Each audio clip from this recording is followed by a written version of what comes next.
All right. Well, what do you say? Now we transition to our main event. Yes.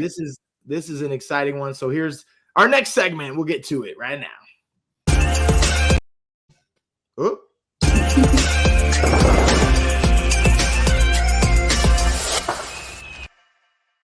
For our main event today, you guys, we are super pumped about having a bit of the interview I had with Jen Strode. Now, Jen is a friend of both of ours. We were looking at the potential guests for this season, and she was one of the first names that we actually agreed on. And I was so excited to be able to interview her last week.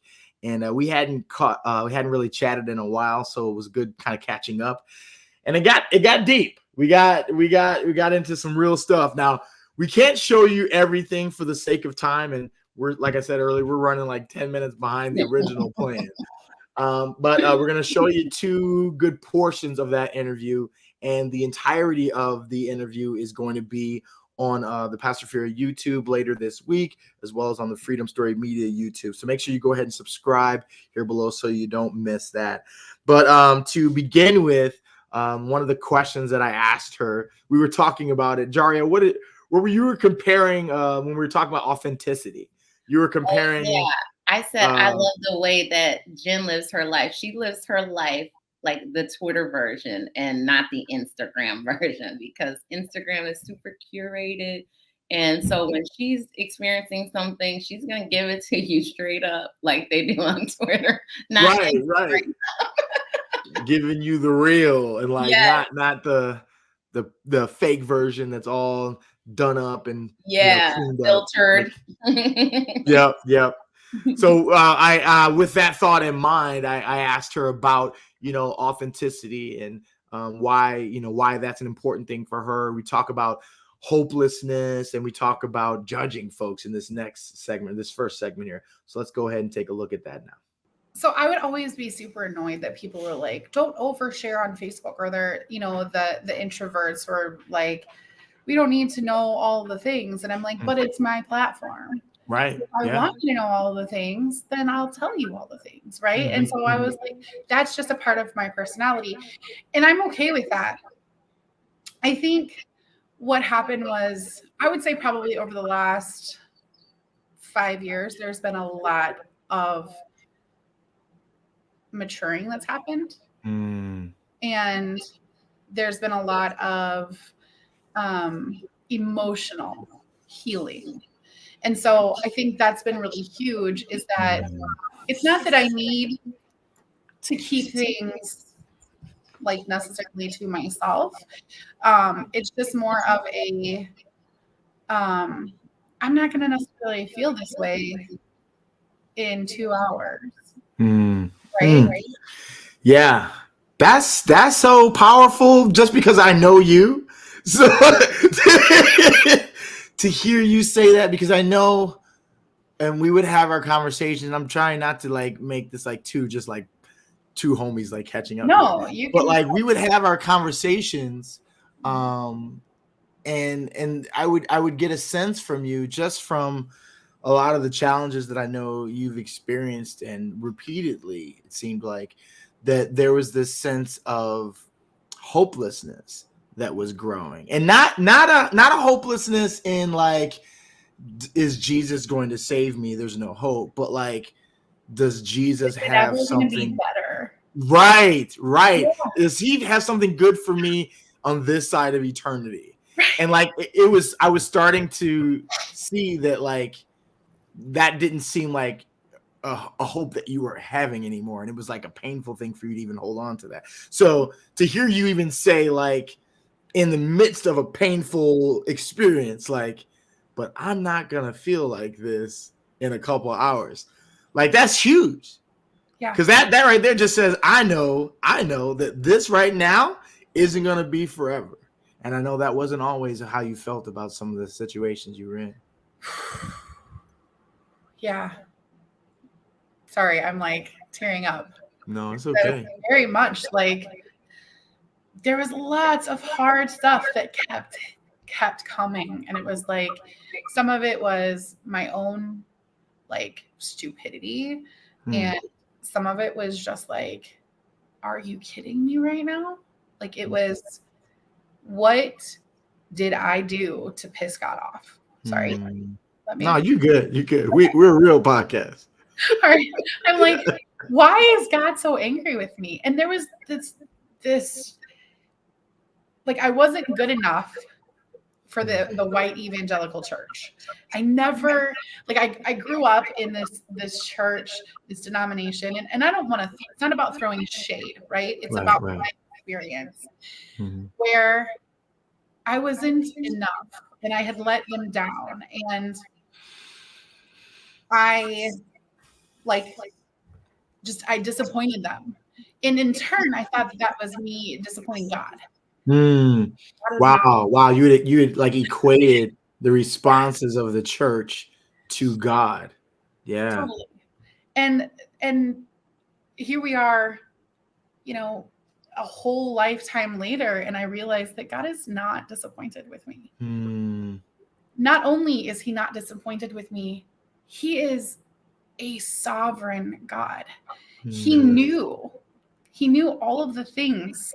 He knew what I would struggle with. He knew what parts of my humanity would make me stumble. He knew that I would have ADHD. In fact, he created my brain to think this way. And he knew that it would take me a few more times around the mountain to get things. Right. Like, people talk about how long it took the Israelites to get around the mountain, right? 40 years or whatever. Yeah. Feeling that. And like, there's like judgment about like, it was what, a 12-day walk or something. I used to know all this stuff, but I've forgotten it. But, and like, how could they have messed it up? And I'm like, bro, like, let me tell you the ways. That's so interesting, because it's so easy in retrospect after the story's been written to step back and like evaluate the landscape and all of this and make judgments about the way that the experiences were for those in the past. And that's interesting that I don't think we give ourselves enough grace in the midst of our journey, probably because we judge the past so harshly as well. We judge the past, we judge other people. I mean, I remember having a conversation with another single mom who had gotten married. It didn't go so well. Then she got divorced. And I'm like, in my heart, and I have since asked for forgiveness for this, but being real, I was like, well, if you had chosen better. What a jerky thing to say. And then, here I was like 5 or 6 years later going through the same, like, because I didn't choose better. I didn't do better. Like, and then I realized that, now I realize that, like, holy cow, this is just part of being human. Like, we don't do it perfect. And that is why his mercy is new every morning. That is why his grace is what, fills our spaces. And I know we talk about like not using grace like a credit card, and I agree with that, but I also know that Jesus meets us exactly where we're at. And I feel like in the church so much, we just want to be like, well, if you did it differently, if you prayed more, if you, read your Bible more, and I'm not saying that some of those things aren't true, right? Like, we need to have real relationship with Jesus, but like, that's the part that does the changing. Like, right. That's it. Yep. Real relationship with Jesus. Like, I know that there are so many people that look at my life right now. I am living my best life. I am the closest to Jesus that I have ever been. I am the happiest that I have ever been. I am the most grateful. I am a more humble version of myself. This is the best version that Ginn Strode has ever been. Come on. Yeah. And I'm like, so I know that people look into my life. I'm so much better of a mom than I was. There's balance in my life. Like, so I know that there are people who look into my life and are thinking that I've like jumped ship, that I'm not loving Jesus, that I'm not doing like the Jesus thing right. And I'm like, I probably would have thought the same thing a while back. And but I know the truth. And there was a point to that and I've lost it. No, that's okay. But I think one of the things I was just grabbing a hold of there is it's attached to that conversation around the judgments that we make about others, is that we're constantly looking for external markers to evaluate something that's unseen, to evaluate like the intangible. And like the truth is, like we don't always have those. I mean you look at the you look at the way that Samuel, who was a man of God, went to try and evaluate who would be the king that he was being sent to anoint, and he got it wrong like multiple times in this one scenario. And God was like, no, like it's the guy out in the field. Like I see his heart, and like if someone who's that much of a a spiritual leader who speaks on behalf of the Lord, like can at the same time make the wrong assessment, I think it makes sense that so many of us do the same when we're looking, when we're looking to make assessments in situations that we don't always need to be making an assessment. Why are you trying to assess somebody else's life? Okay. Right. It's not your business. Right. It's not your business. At least Samuel was sent there for that. But where he fell short was he still thought that the Lord was asking him to make an assessment. That was not the assignment. The assignment was the anointing, not the assessing. Ooh, there's a sermon there. Right. Anointing, not the assessment. I feel like you should preach on that. Well, that segment was a really good one. I really loved how she really dove into how she struggled, with believing that God's got something good.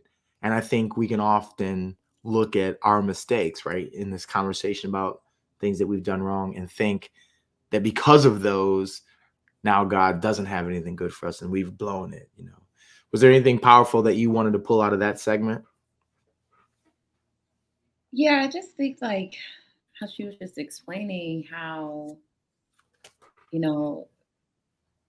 we are actually the ones that are like putting all the pressure on ourselves. Like we have these expectations that we think God has of us.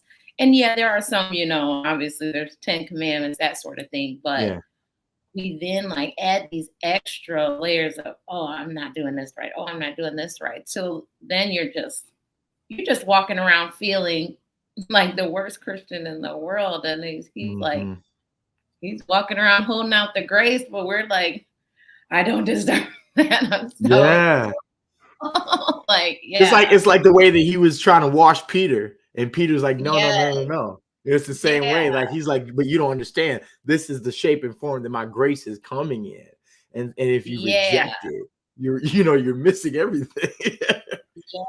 And just like she said, like, what did she do to make God so mad? And it's like we do think that sometimes, like, man, what is going on? I did something, and you're like trying to like pinpoint it. It's not that. It's not that. And I also love how she said, and she just pointed out the simple reality of that it's not all of our behavior modification plans and all of us doing this differently, doing that differently. But it's the focus on the relationship with Jesus and that being the vehicle by which all of the change occurs, right? So going back to that washing metaphor again, like Peter's like, I got myself, like, I'm clean, I can do that. And Jesus is like, no, you need me to do it. It's like, if you don't have that, you can't actually, experience all that I know you want, and that, I think, is a lot of what happens with us, is we forget that in all of our efforts to try and do things better, fix what's broken, yada, yada, yada, it's all about that relationship with Jesus and letting him be the one that fixes us, Exactly.